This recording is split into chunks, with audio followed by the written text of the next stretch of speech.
Good afternoon, everybody. It is June 1st here today, and we are back south, and we're gonna go and bug Rickles and maybe do a little drill riding or drill walking, whatever you want to call it here. So we're still seeding down here. Still probably got another 5 or 6 days, realistically, most of a week. Yes, it is a little later than normal, but it's not exceptionally late yet. No, we typically, on average, would try to be done by the end of May. So going into June a week, we kind of expect it because we started so late. Better make sure he's not going to the bathroom here. You don't want to, if you see a drill parked, you don't want to just go running over there, especially if the operator's not in. You want to give him a little bit of time. Oh, I hear that he's doing the prime test. Last thing you want to do is just walk around the corner to an awkward situation. We've all been there. Hi, Rickles!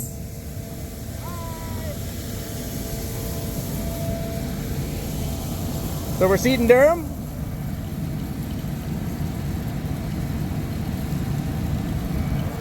And we've had a few oil leaks, hence why the frame is covered in oil.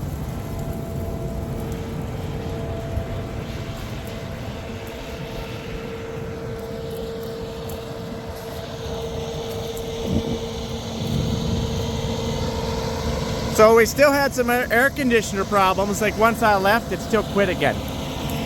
So they actually had to hot wire it with an extension cable going right through the compressor, going inside the cap, because the wiring harness to the air compressor apparently is bad, or there's a broken wire in it somewhere. So they have it hot wired, and then once it's plugged in, Rickles, when the AC is plugged in, it's always in, isn't it? Oh yeah. So you have to unplug it? Oh yeah. Off of what? What's it plugged into? It's just the power bar? That power bar? No, it's just the little alligator clamp. Oh. No, it's actually the bolt that holds. And by unplugging it, you can turn it off so it doesn't freeze up. That's the deal. Oh yeah, it's real high tech. High tech. You don't.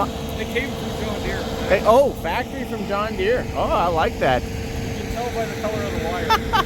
Hey, you don't have a problem if we ride around with you. Like not we do in the cab. You know, we don't want to encroach in your space, but you might be on the drill, on the frame. Maybe I'll drag underneath the hitch of the tractor for a little while and scoop back up. I might run myself over with that tire right there real quick, just to kind of feel what it feels like, and then just jump back up on the frame. Well, that's fine. Yeah. That's all good with you? Okay, well, I don't want to get ridden over by the tractor because that would actually hurt a little bit. The drill and the cart, that'd be no big deal, though. Oh, okay. Yeah, that's not too bad. Yeah, that's not bad. So don't mind us. Don't mind us. If you see this mid-row bander cut me in half, it's all good. I'll just put myself back together and keep going. It's extra fertilizer. It's extra fertilizer. Don't worry about it. Oh, yeah. Oh, we have an awesome crew. So we are seeding into mustard stubble from last year. And this stuff's all sprayed, and it is dying. But man, maybe we shouldn't have left all the mustard stubble to put the Durham in, because you know, mustard and canola, it doesn't take like 2/10 of rain. We'll get that stuff germinated on the top, and boop! And only in the sloughs, only in those places where the water laid in the spring. The majority of the field's fine, but every slough, oh yeah, she's green. I guess we better, we can play around here a little bit first.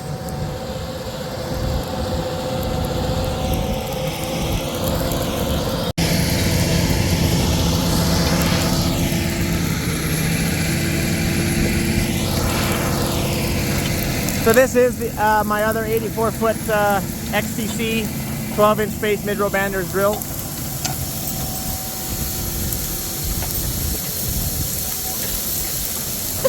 This stuff's gonna bolt. So this is an optimum. You don't want this, but we're done burn off now. We're a little bit behind on our spraying.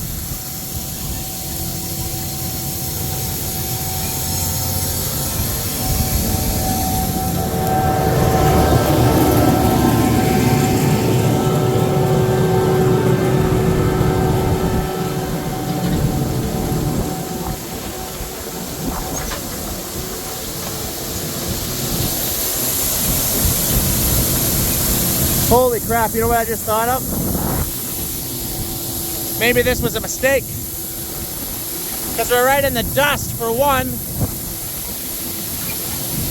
And for two, we might be in the dust for...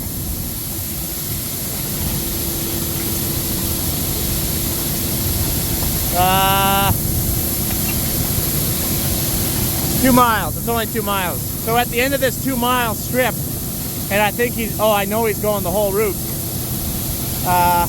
That's the U.S. border. So we're like right on the U.S. border. If we didn't turn, we'd just keep right on going down there. Just a little hunk of grass that splits them.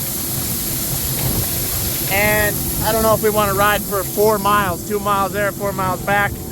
He's doing a little over 4 miles an hour, so it'd take about an hour. Woo! That's a long time. That's a long video, guys.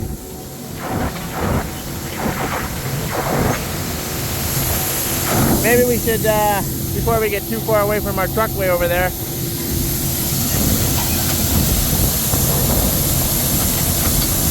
that there is the remnants of it used to be a rock pile. If we try and haul those off, you can see some of the clay under there, and it's kind of humpy and bumpy and didn't get leveled very good. A few stones still kicking around.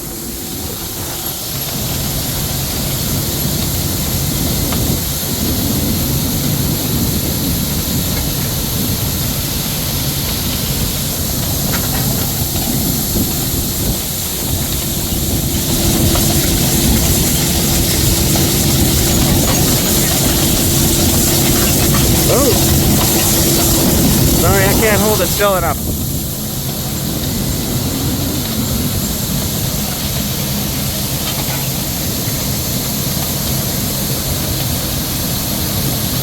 You know what maybe we could ask him to do if he was super nice, which Rickles is. We could get him to turn around and come back and take us back to our truck. It wouldn't be that much out of his way.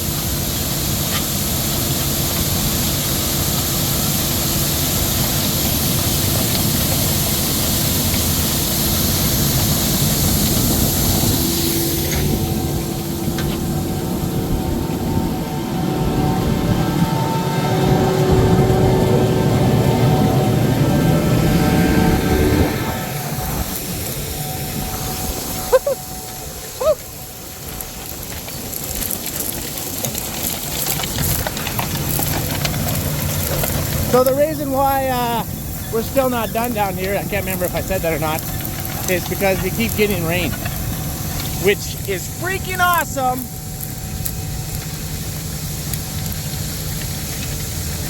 So we keep getting rained out, which is awesome. We'll take rain every day, all day. I'd rather seed late and have rain than be done by now and have no rain. That also explains why we're a little behind on our spraying as well.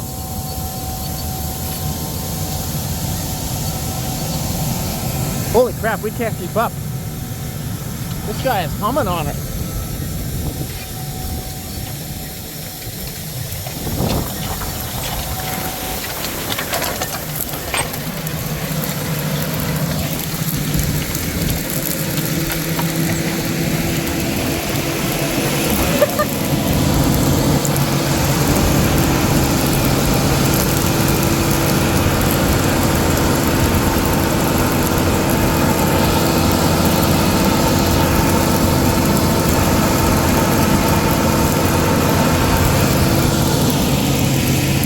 My legs are burning.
All right, this would be our cue where we beg for him to turn around.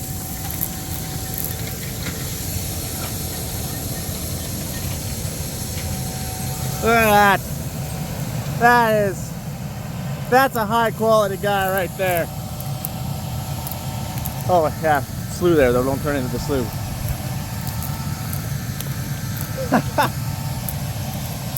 Oh, and speaking of sloughs, there's been a ton of stucks.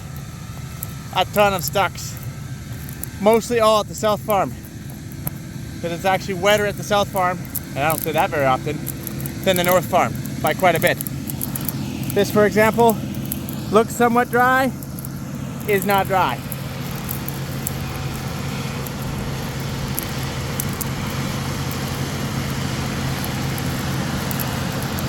We're actually under an extreme thunderstorm watch yet again. And so that's basically what's been happening to us. We just get hit with these thunderstorms that brew up during the day.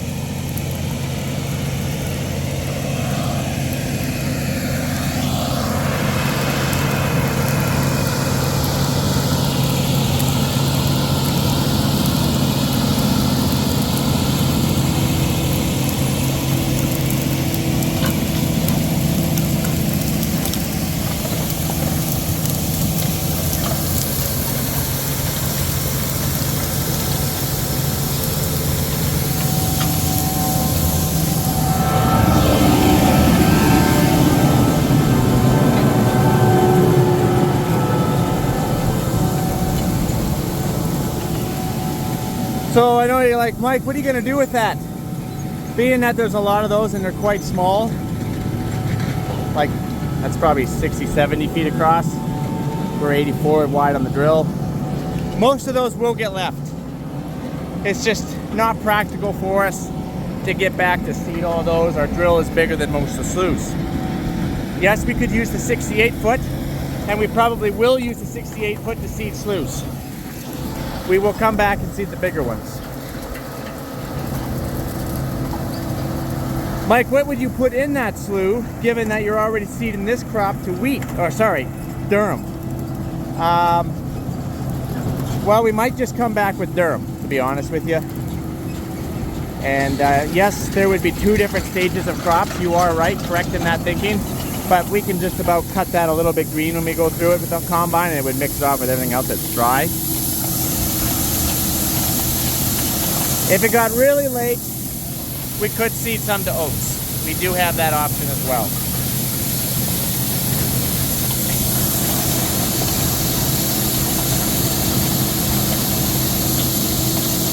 Mike, do you guys typically seed sloughs every year? Every average year, yes we do. The last 2 years it's been so dry we've left no sloughs. We've seeded sloughs that were actually dry and haven't been dry since the 80s. But typically we would go back to seed around 10%, 5 to 10% of your sloughs. And you're not going to be able to get them all like that. You're going to leave some of that. But yeah, it does add up to quite a bit of ground. It does. And I guess also, to answer your guys', some of you guys had questions, who was running this drill when I was north, and it's been Rickles. What is that noise?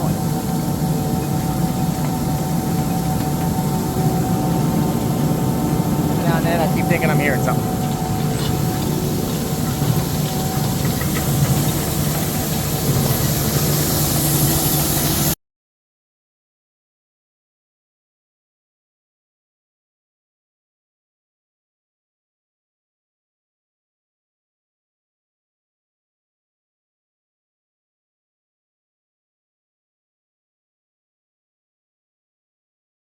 And just like that, we're back. We're gonna step off.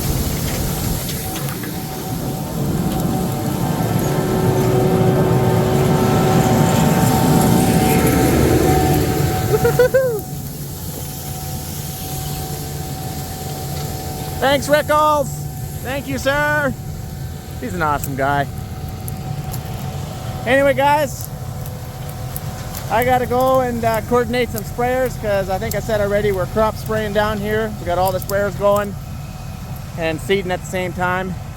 That is common for us to do, by the way. It's not uncommon. We're just not used to it because it's been so dry for the last few years that we're able to finish seeding, and you look at your little spindly crop that's trying to come because it hasn't had any moisture. Now we got lots of moisture. We keep getting these thunderstorms. Crops are looking good, although we still have some chemical carryover. I've noticed it in the lentils. A herbicide that we put on some lentils last year, it's hurting the wheat. I'll show you guys that if I can remember to do so. Either when I'm spraying or if I happen to be driving by some wheat seeded in lentil stubble. So, and that's just because last year was still a bad drought. Anyways, adios amigos.